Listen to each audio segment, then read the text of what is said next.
The toilet seat was up. I stood there looking at it, wondering if it meant what I thought it meant.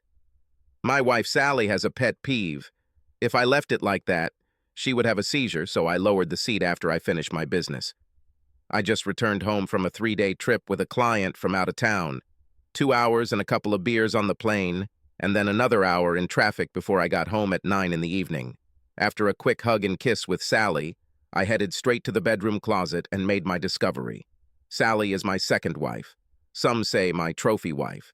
She is a beauty, 5 feet 2 inches tall and built like a Playboy model. She is 20 years younger than my 48 and a very cheerful, friendly person. I divorced my first wife because I discovered that she was cheating on me, and, probably, my story still arouses my natural suspicions. Also, being a lawyer allows me to see some of the nastiest parts of people. I had no other reason to suspect Sally of cheating. Our sex life was good, or at least I thought so, and I never noticed any change in her attitude towards me. But like I said, being a lawyer, my firm is big and I'm the managing partner, which means I make a lot of money, so Sally doesn't have to work. She just has to be pretty for me. We engage in all types of legal activities with each partner specializing in a specific area. So I went to chat with our guy who is dealing with domestic issues, including divorce. Once burned, I once forced him to draw up a marriage agreement sealed with iron ties. Yes, I was pretty well protected. He agreed that if we could prove infidelity, she was gone. I really love this girl, but I'm not going to be a cuckold in my own home, so we set the ball rolling.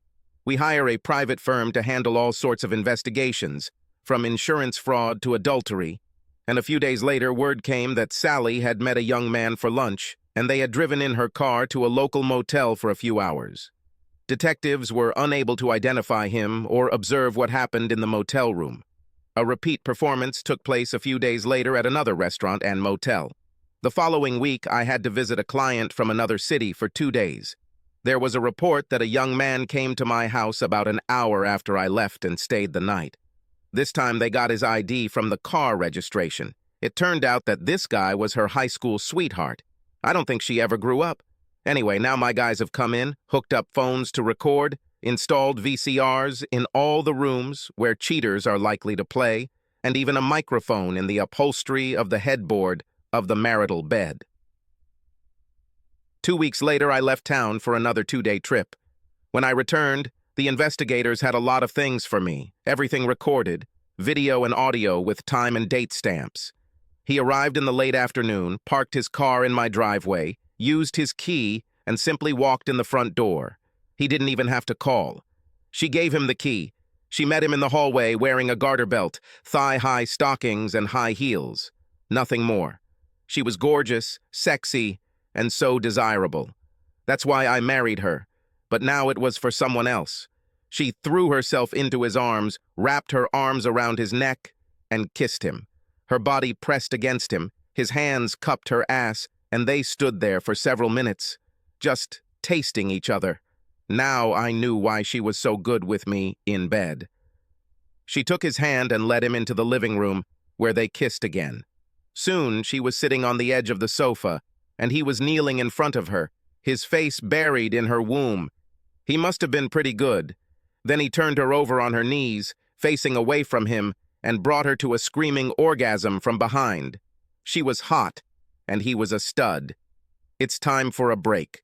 While she was pouring the martini, he finished undressing and they sat down, naked, drinking and discussing their plans. They wanted to run away together, but they didn't have money. I gave her some valuable jewelry worth over $1 million, but it was in our safe deposit box and she couldn't access it without me. I, on the other hand, could get to the safe without her. Sally said, "I know how we can get a lot of money from my husband." "How?" "Kidnap me?" "What?" "I mean, fake." "How?" "We have to go to a big wedding in a few weeks. He will want me to dress to the nines with all my jewelry. He likes to show me off. During the wedding reception, I will disappear with all my jewelry. I'll board the plane and be in Rio de Janeiro by morning. In the meantime, you will leave a note demanding a ransom of $5 million for my safe return. After you receive the money, you can join me in Rio." The stupid shit bought the idea, and they went back to having sex.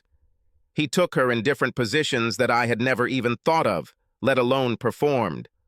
On the stairs, and later in the bedroom. The sounds she made were amazing. This guy behaved in a way that I never knew how to do, but that was no excuse for her behavior, and I was determined to make them pay for it.